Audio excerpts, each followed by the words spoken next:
Het belangrijkste nieuws van Curaçao in het Nederlands. Extra Journaal, vers van de pers.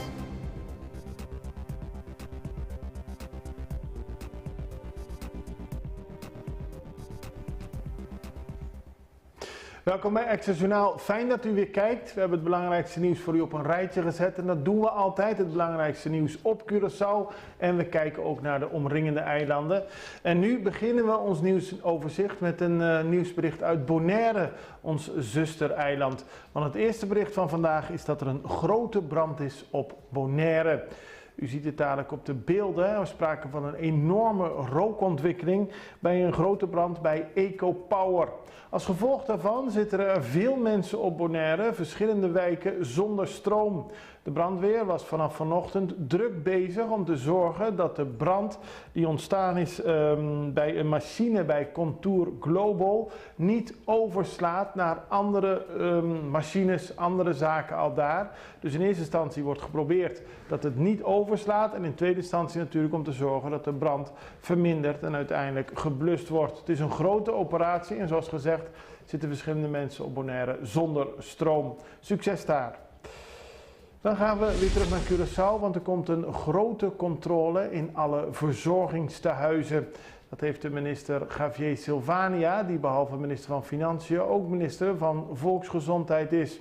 Hij heeft dat gezegd omdat er onlangs ook controle is geweest, 2 keer zelfs, bij het verzorgingstehuis Nosvelita. En nu is aangegeven dat alle verzorgingstehuizen op Curaçao, en er zijn grote en er zijn ook verschillende kleine, onderzocht zullen gaan worden. Gecontroleerd of aan alle regels van veiligheid, maar bijvoorbeeld ook hygiëne wordt gedaan. Dat is noodzakelijk als dus de minister. En hij heeft de inspectie ook opdracht gegeven daar werk van te maken. Voorwaardelijke straf politieman. Het is een zaak die tot veel discussie op Curaçao heeft geleid. Maar gisteren is dus een 45-jarige politieagent veroordeeld tot een werkstraf van 24 uur. En hij heeft een proefperiode van 1 jaar. Dat is wellicht geen hoge straf, maar het feit dat de agent veroordeeld is, was wel veel reden tot discussie. Hij is namelijk veroordeeld omdat hij in april vorig jaar, 14 april, een man heeft geschoten heeft op een man die bezig was met het stelen van airco's bij een aircozaak in Cascora. We hebben het er vaker over gehad bij Extra Journaal. De agent heeft op de man geschoten terwijl hij wegrende. Hij schoot in zijn been. Uiteindelijk heeft de man ernstige schade opgelopen aan zijn rug. Hij is geopereerd en hij heeft een hersteltijd van tussen de 2 en de 4 jaar. Zo werd gisteren beoogd. Maar het feit dat hij op een wegrennende man op die manier zou hebben geschoten, daarmee zou de agent zich hebben schuldig gemaakt aan ernstige mishandeling. Zo heeft de rechter bepaald. De agent heeft 14 dagen, dus 2 weken, om in hoger beroep te gaan. Opnieuw arrestatie, een grote drugszaak. Het is ook een zaak die al langer speelt. De drugssmokkel via een container. Er is drugs gevonden in een container op Curaçao. Daarvoor was al een 45-jarige man en een 50-jarige man gearresteerd. Het ging onder meer om een bewaker in de haven. En gisteren is ook een 54-jarige man aangehouden. Het heeft allemaal met dezelfde zaak te maken. Nederland is ook druk bezig met deze zaak. En de man is opgepakt, er is huiszoeking verricht. En ook bij een garage die hij in Buena Vista huurde, is er onderzoek gedaan. Nou, nu blijkt, was de garage enkel bedoeld om een auto op te slaan, maar wat er allemaal verder uitgekomen is, dat weten we niet. En ook meer arrestaties worden niet uitgesloten. Intern onderzoek naar de centrale bank. De Extra meldt vandaag dat er een integriteitsonderzoek binnen de centrale bank van Curaçao en Sint Maarten zal worden uitgevoerd. Dit om te kijken hoe het kan dat sommige zaken lekken naar de pers. Dus dat er informatie naar buiten komt, in de media wordt afgedrukt en die eigenlijk geheim had moeten blijven in de centrale bank van Curaçao en Sint Maarten.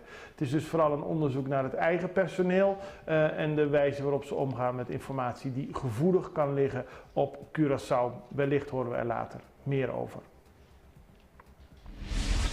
Prijsstijging in 1 jaar 7,4%. Dat is best veel en het blijkt uit cijfers van het Centraal Bureau voor de Statistiek. Die hebben namelijk gisteren de consumentenprijsindexcijfers over de maanden januari, februari en maart van dit jaar gepubliceerd op de website.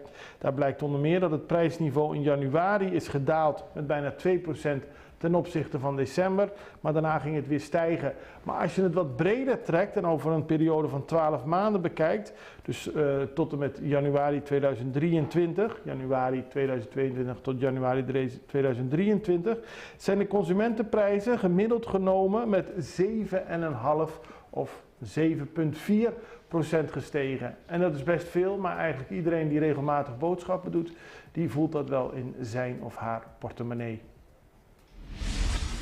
Brand bij het oude bestuurscollege. Het is warm op Curaçao en daarmee vertel ik niks nieuws. Maar door die hitte ontstaan er soms ook brandjes.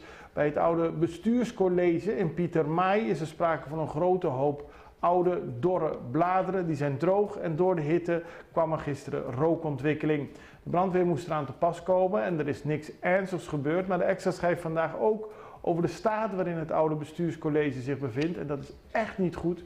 Het is aan het vervallen waar je bij staat. In 2019 werd het overgenomen door de APC, maar er is eigenlijk niks daarna meer gebeurd. Zo meldt de Extra vandaag. Treurige situatie voor wat eens het hart van onze parlementaire democratie was. Dit was het belangrijkste nieuws. We gaan even over naar de reclame en dan zijn we bij u terug.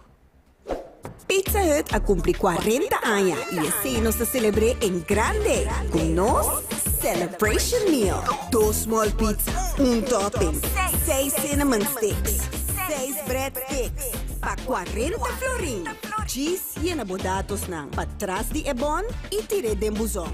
Asina, botin chance di gana, di edepes nang di correnden for 2. Pizza Hut. Pizza Hut. Pizza Hut. For the love of pizza.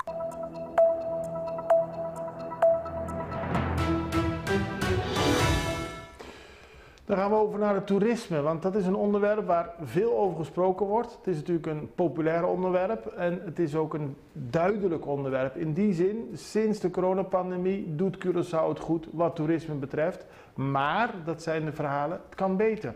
En dat zegt onder meer ook Billy Jonkeer, de voorzitter van de Kamer van Koophandel.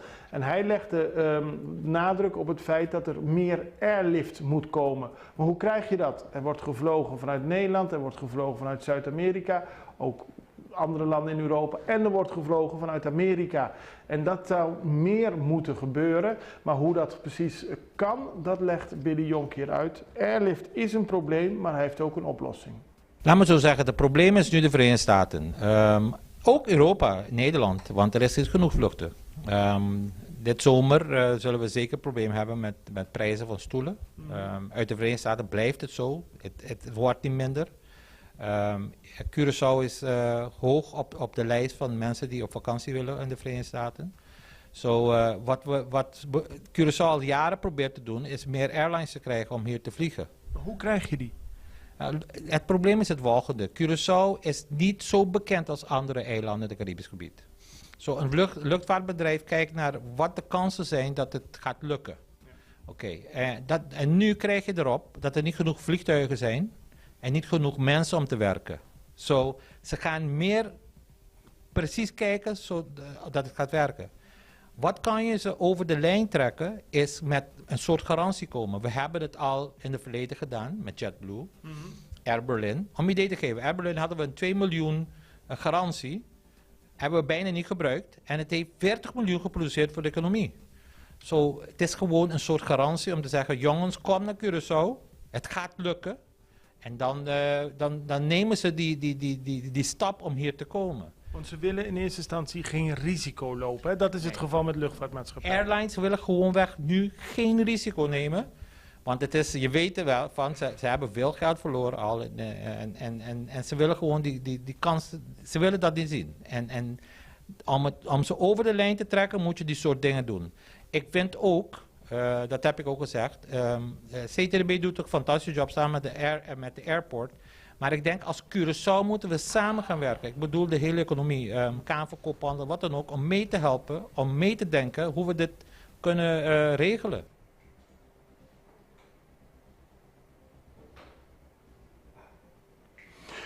Willy Jonker pleit voor meer samenwerking binnen het bedrijfsleven en ook met de overheid om te komen tot meer airlift. Hij benadrukt, het is belangrijk dat je het hebt, liefst goedkoper dan nu, maar vooral dat er meer airlift komt.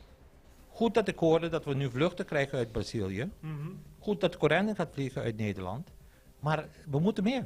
Ja. We moeten meer hebben. En zelfs Zuid-Amerika is duur geworden, want er is ook grote mensen die hier willen komen en de vluchten zijn vol. Toch hè?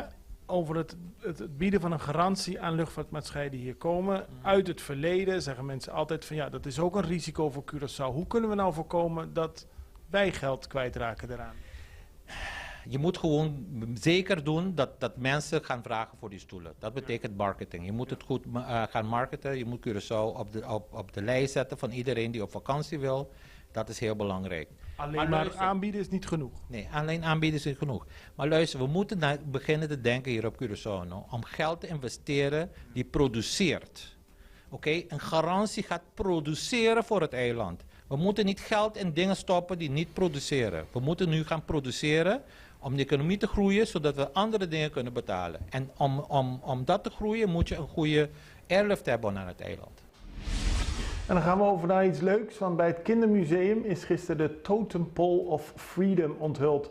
De totempaal voor de vrijheid. Dat is een mooi project en dat is uitgevoerd door Giovanni Abad in opdracht van het Kindermuseum. Die heeft kinderen met en zonder beperking laten samenwerken met Abad.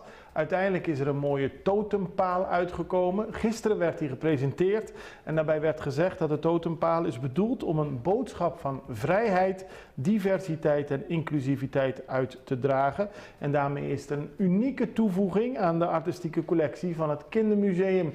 Kijk naar de woorden van executive directeur Rohani de Pont. Welkom, my friends, hier at our Friends Corner.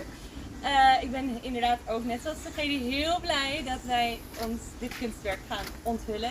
Het is inderdaad deel van het verbindingskunstproject wat we doen. En dit is deel 1 van de 2 delen die er totaal komen. En we zijn heel vereerd dat zo'n bekende kunstenaar als 7.1 Giovanni Abad dit wilde doen met ons. Verbindingskunst staat eigenlijk voor 3 doelen die we hebben.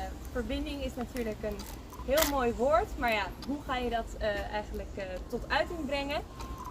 Dat hebben we in 3 doelen gedaan. Dus in eerste instantie de kinderen met kunst in aanraking laten komen, maar ook de kinderen met elkaar. Want we zijn allemaal anders. En we willen hier in het Kindermuseum juist eigenlijk graag focussen niet op de andere dingen, maar samen kunnen we veel meer bereiken. En ook nog natuurlijk als laatste wat ik zei, de kinderen in aanraking laten komen met een toonaangevende lokale kunstenaar. Dus Giovanni, dankjewel voor deze. Gedaan. Mijn tip is om een kijkje te gaan nemen. Het is binnenkort vakantie, dus voor u en uw kinderen is het sowieso een leuk bezoek aan het Kindermuseum. Daarmee zijn we aan het einde gekomen van deze aflevering van Extra Journaal. We hebben u weer geprobeerd op de hoogte te brengen, het laatste nieuws te presenteren en dat gaan we morgen weer doen. Ik hoop dat u er dan weer bent. Wij zijn er zeker. Voor vandaag nog een hele prettige dag. Tot ziens, tot morgen. Dag.